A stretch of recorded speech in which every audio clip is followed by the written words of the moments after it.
Semana que acaba, semana que começa. A semana que terminou foi uma semana, uma vez mais, impactada pelos acontecimentos no Médio Oriente, por Jerome Powell, por Donald Trump e ainda por uma agenda económica com alguns pontos de interesse. Começamos pelo Médio Oriente, começamos pelos acontecimentos no Médio Oriente, isto depois de uma inesperada escalada com a entrada dos Estados Unidos em cena no conflito entre o Irão e Israel.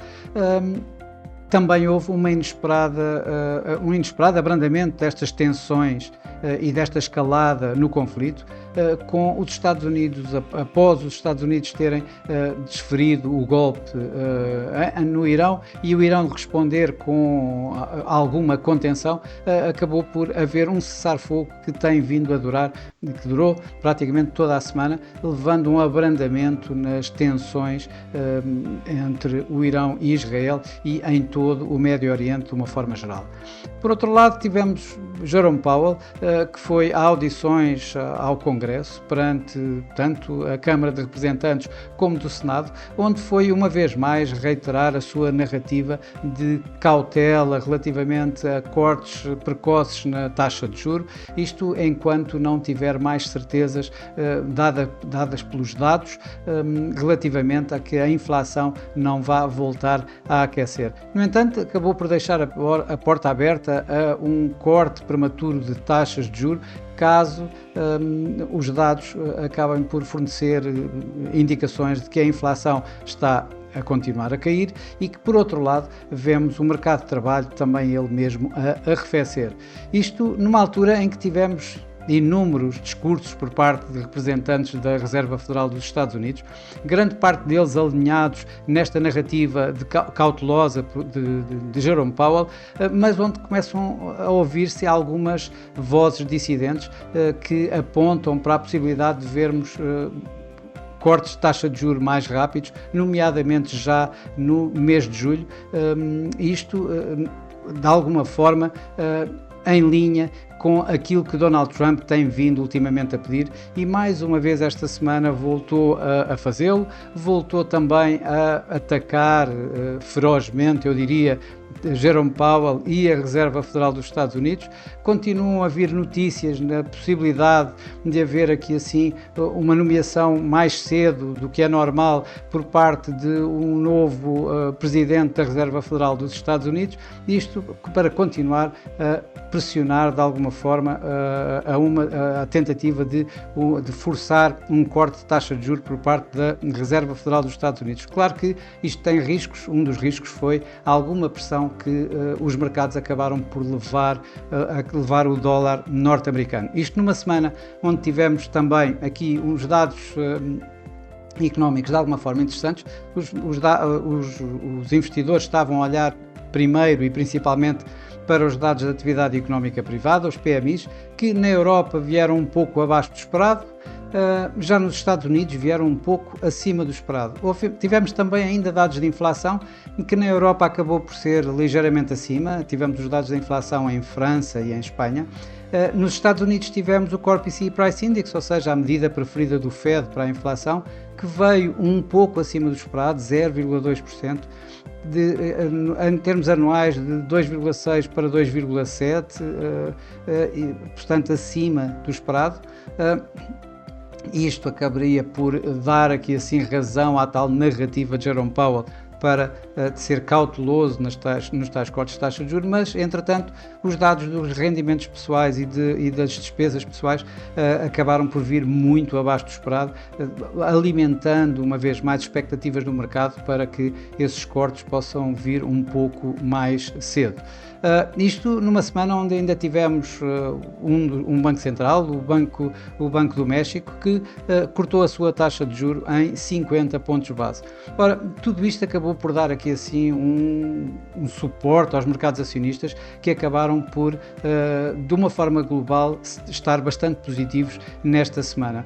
O Nikkei ganhou aqui, isto foi desde a Ásia até os Estados Unidos, o Nikkei ganhou aqui, foi o que liderou, digamos, os ganhos a nível global, terminou a ganhar esta semana mais de 4%, aqui à volta dos 4,5%. O SP500, o índice mais significativo de Wall Street, ganhou à volta de 3,5%, ligeiramente abaixo disso, mas a registrar novos máximos de sempre. enquanto o Eurostoxx 50 acabou por ganhar esta semana aqui cerca de 1,8%. Isto quando cá em Portugal o PSI também teve um desempenho bastante razoável, ganhou 1% aqui esta semana, isto numa semana em que desta vez a Mota-Engil acabou por dar aqui suporte ao índice nacional, com ganhos acima dos 6%, em que por outro lado tivemos o Navigator, em que foi o título que mais perdeu durante esta semana e perdeu aqui sim cerca de 2,4%. Isto quando no mercado cambial tivemos a tal situação que eu já referi anteriormente, ou seja, pressões sobre o dólar, e o dólar caiu esta semana aqui cerca de 1,2%, 1,3%, com o índice do dólar, o DXY, a registar novos mínimos dos últimos 3, 4 anos. Já exatamente o que aconteceu com o euro-dólar foi o inverso, ou seja, o euro-dólar ganhou aqui, foi para máximos dos últimos 4 anos aproximadamente. O euro-dólar fez um máximo acima de 1,17. Isto, portanto, o tal máximo de cerca de 4 anos. Por outro lado, outra das divisas que mais ganhou esta semana foi exatamente o franco suíço, em que o dólar suíço chegou a negociar abaixo dos 0,80, o que já não acontecia há mais de uma década. Também a ganhar fortemente face ao dólar tivemos a libra, com o cable acima de 1,37, também um máximo de quase 3 anos, 4 anos, enquanto o dólar-iene teve, o iene teve ganhos mais comedidos, em que o dólar-iene continua aqui assim a negociar ligeiramente abaixo dos 145. Dos mercados emergentes tivemos a lira turca a destacar-se para negativa, contra o euro perdeu aqui à volta de 2,5%, registrou uma vez mais um novo mínimo de sempre, um novo máximo deste par do euro lira turca. Pela positiva, tivemos o peso mexicano, que apesar do seu Banco Central ter cortado taxas de juros, ainda assim o peso mexicano ganhou face ao dólar aqui cerca de 1,8%. No mercado de commodities, com as tensões no Médio Oriente a abrandarem, acabou e o cessar-fogo a manter-se, acabou por aumentar, digamos, neste caso, aumentar a confiança dos investidores de que não vai haver uma disrupção, nomeadamente nos mercados petrolíferos, e isto levou de imediato os preços do petróleo a caírem basicamente aquilo que ganharam desde o início da crise no Médio Oriente, com a situação entre o Israel e o Irão. E o Brent caiu aqui à volta de 12%, o WTI à volta de 13%, isto são perdas semanais que já não se verificavam desde 2022, portanto 3, 4 anos, que as maiores perdas semanais destes últimos 3, 4 anos. Por outro lado, com o sentimento de risco no mercado também a aumentar, apesar do dólar ter também perdido, o ouro acabou por também esta semana recuar aqui cerca de 3%.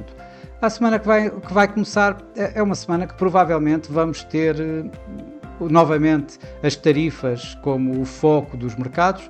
Vamos ter também um fórum do Banco Central Europeu, de bancos centrais, aqui assim em Sintra, e uma agenda económica bastante preenchida. Isto numa semana em que vamos ter o Dia da Independência nos Estados Unidos, o 4 de julho, e portanto vamos ter aqui assim uma semana mais curta.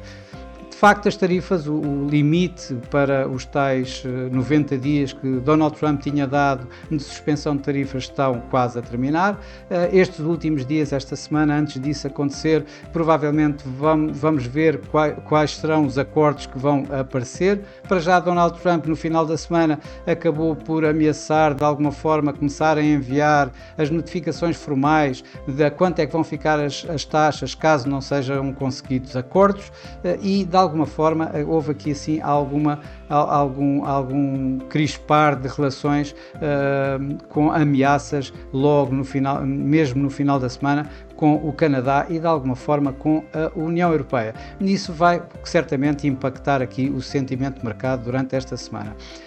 Durante esta semana, pelo menos nestes primeiros dias, entre 30 de junho e 2 de julho, vamos ter o fórum do BCE em Sintra, de bancos centrais, onde vamos ter um sem número responsáveis de bancos centrais, responsáveis máximos de bancos centrais. Vai lá estar Jerome Powell, Christine Lagarde, obviamente, Kazuo Ueda, Andrew Bailey. Bom, são muitos, são grande parte dos responsáveis máximos dos bancos centrais irão lá estar, vão haver uma série de intervenções, vão provavelmente haver várias entrevistas também, e isso vai provavelmente impactar, vai sair para os mercados e vai impactar, eu creio que provavelmente bem mais os mercados cambiais do que os outros mercados em geral, isto numa altura em que os mercados continuam, digamos, a afinar qual será os cortes de taxa de juros do Banco Central Europeu, se vai haver um esperar durante muito tempo ou se vamos ter já imediatamente mais cortes na taxa de juros ou não. Por outro lado, na Reserva Federal exatamente o inverso, ou seja, se vamos ver se vamos cortar já rapidamente ou se de facto vai continuar a ser protelado no tempo esses cortes de taxa de juros. Eu creio que tudo isto poderemos ter aqui assim algumas indicações durante esta semana e que o mercado vai estar atento e que vai ser provavelmente impactado por essas mesmas notícias. Isto numa altura em que vamos ter uma agenda bastante bem preenchida de dados económicos. Na Europa vamos ter e eu digo só entre aspas, a inflação. Os mercados estão à espera que em termos mensais os preços subam de cerca de 0,3%. Isto leva a uma inflação a subir ligeiramente de 1,9% para 2% e de 2,3% para 2,4% no caso da inflação subjacente, ou seja, sem alimentos e sem energia. Já nos Estados Unidos há uma panóplia de números bastante grande. Vamos ter o ISM, vamos ter os JOLTS, as vagas de emprego, vamos ter o emprego privado, o ADP, mas obviamente o mercado está bem atento ao que vai acontecer com os non-farm payrolls, a divulgação dos números dos non-farm payrolls. E aí que começo por avisar que eles vão sair quinta-feira, não sexta como costume, mas quinta-feira, devido ao feriado de sexta-feira do 4 de julho. Os mercados estão à espera de cerca de 100 a 110 mil novos postos de trabalho e com taxa de desemprego a manter-se nos 4,2%. Estes números são suficientes para que provavelmente o Fed continue a manter a narrativa que tem tido até agora. Bom, e por esta semana é tudo. Desejo a todos uma boa semana, bons negócios e eu, por mim, cá estarei daqui a uma semana com mais Semana que Acaba, Semana que Começa. Até lá!